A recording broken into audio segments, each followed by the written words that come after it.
Tem time que não joga há muito tempo e tem torcedor com saudade. Também tem torcedor que não está sentindo muita falta, não. Depende muito do caso, né, Abel? O que você traz de novidades? O Vasco, por exemplo, não foi ao Mundial, mas terminou bem ali, não é? O último jogo do Vasco foi contra o São Paulo. Felipe Coutinho jogando bem, dinizismo voando no Vascão, hein? E eu não falei pro Rafa, né? Eu tinha contado só pro Pedro Ivo, né? A impressão que eu tive.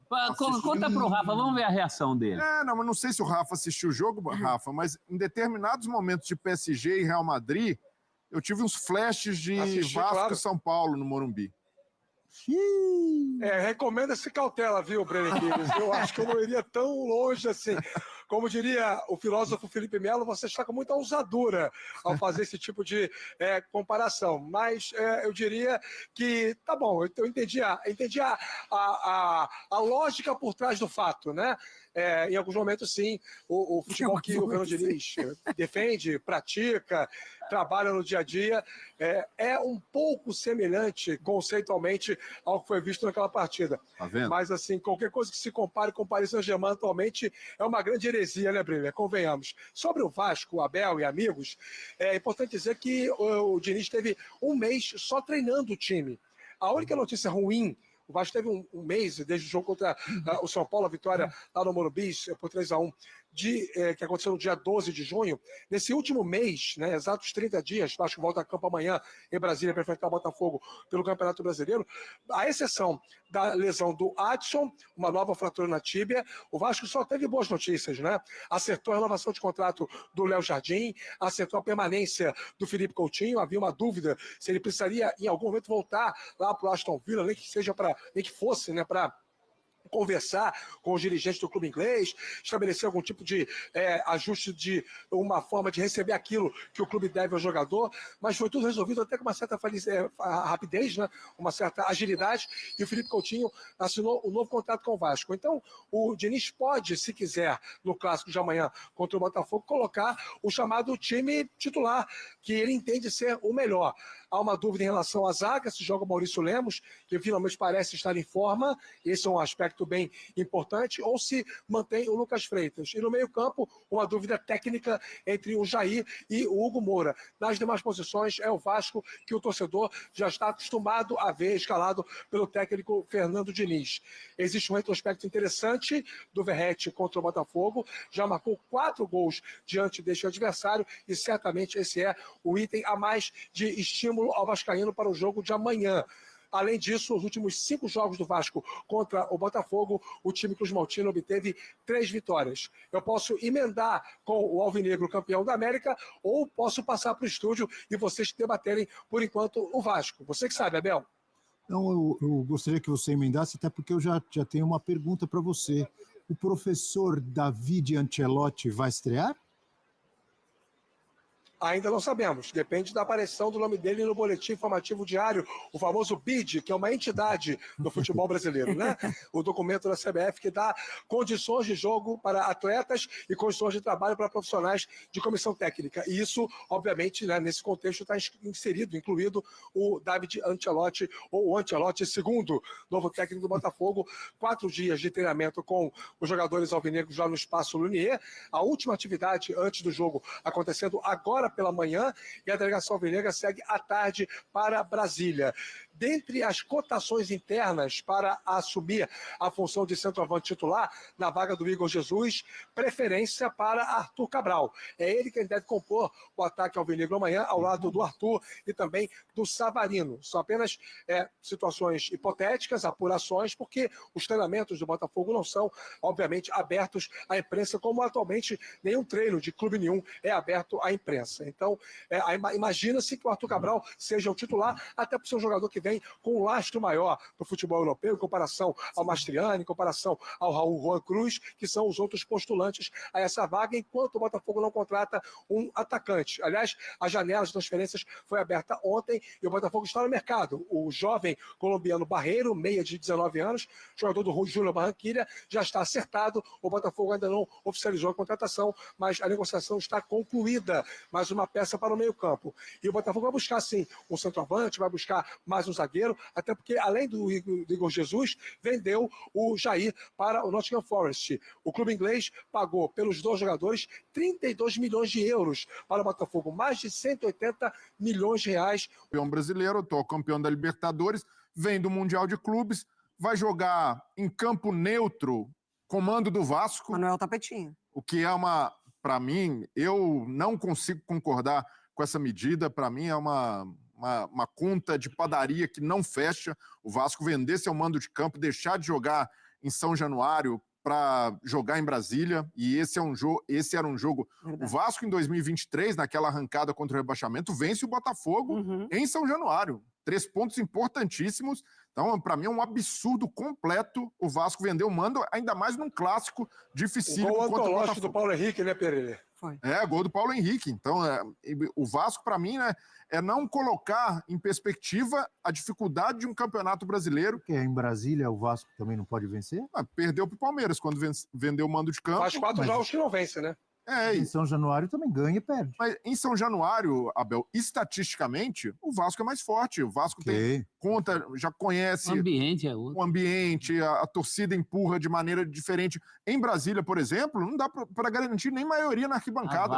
Vendeu contra o Palmeiras, pelo visual, o Palmeiras tinha muito mais torcida. Então, para mim, é uma decisão muito equivocada da diretoria, da gestão do Pedrinho. Isso aumenta, então, para você o favoritismo do Fogão?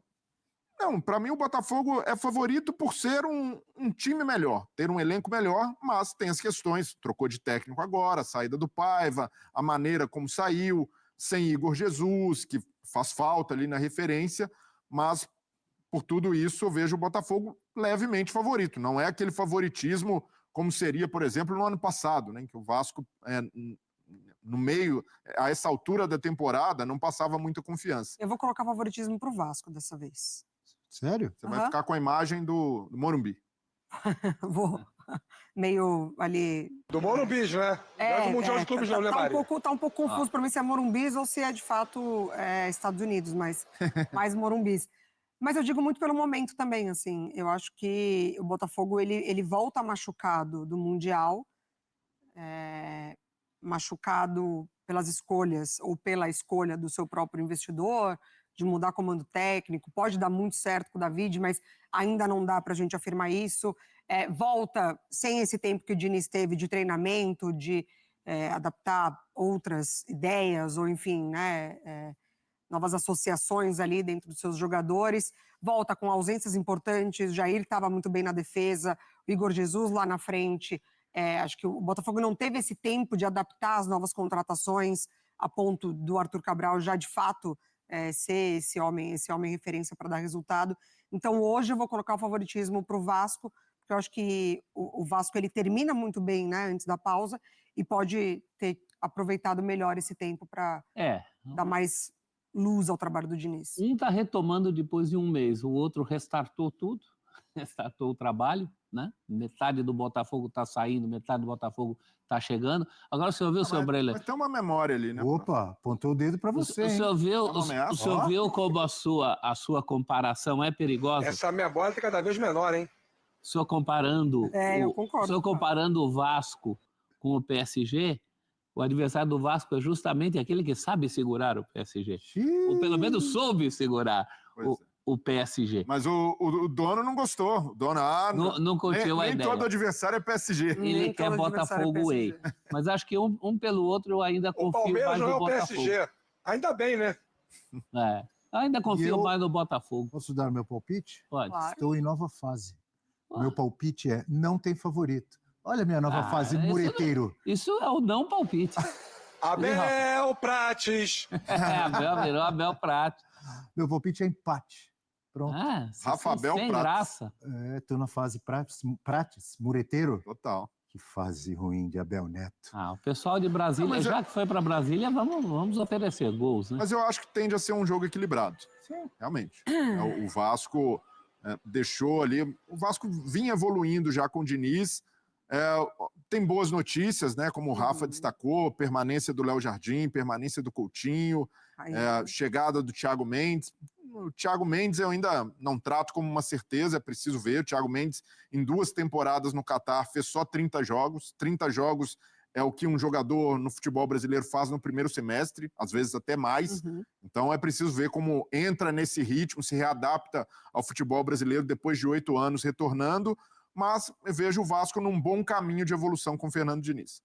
De repente, esse momento de transição, de reformulação, novo técnico, jogadores saindo, outros ainda se adaptando. No Botafogo, isso pode ajudar o Vasco a equilibrar, o Vasco que pelo menos antes da parada vinha jogando bem. A gente vai falar do Flamengo. E amanhã volta o Brasileirão, isso mesmo, após um mês praticamente parado por conta da Copa do Mundo de Clubes, o Campeonato Brasileiro está de volta e com um jogaço de bola, isso mesmo, o clássico de Vasco da Gama e Botafogo. O David Ancelotti pode fazer a sua primeira partida como técnico do Botafogo, o Vasco da Gama que retornando após um tempo de treinamento com o técnico Fernando Diniz, que é onde todo mundo acha que vai ser o ponto do Vasco despontar na competição, onde o Vasco pode render mais ainda, porque os jogadores assimilaram a ideia do técnico Fernando Diniz e também, obviamente, a parte física. Ali o Vasco conseguiu aprimorar a parte física, jogadores mais habituados, tudo isso faz com que os componentes desse jogo sejam bastante interessantes. Você confia na vitória do Vasco? Você confia na vitória do Botafogo? Eu quero saber a sua opinião relacionado a tudo isso. Lembrando que o Vasco vai ter à disposição o Felipe Coutinho. O Felipe Coutinho, ele foi regularizado no BID novamente, né? Agora com contrato em definitivo. Thiago Mendes nem foi anunciado ainda oficialmente como novo reforço. A Vasco anunciou ali um pré-acordo com ele, porém, nada de anúncio oficial em relação a exames médicos já feitos, a regularização do BID também, consequentemente, não foi feita também. Então, o Thiago Mendes está fora, mas o Botafogo também pode ter uma série de desfalques. O Gregory está sendo vendido para a equipe do Al Rayyan do Catar, então pode ser que fique fora. Então, são vários componentes que fazem esse jogo ser muito interessante, além, é claro, também que é um clássico. Peço a você que deixe o like, é muito importante para o nosso canal. Acione o sininho de notificação para não perder nenhum conteúdo. Nossa meta é alcançar o mais rápido possível 60 mil, conto muito com a sua ajuda e também com a sua moral. Ficamos por aqui, tamo junto e é nóis! Fui!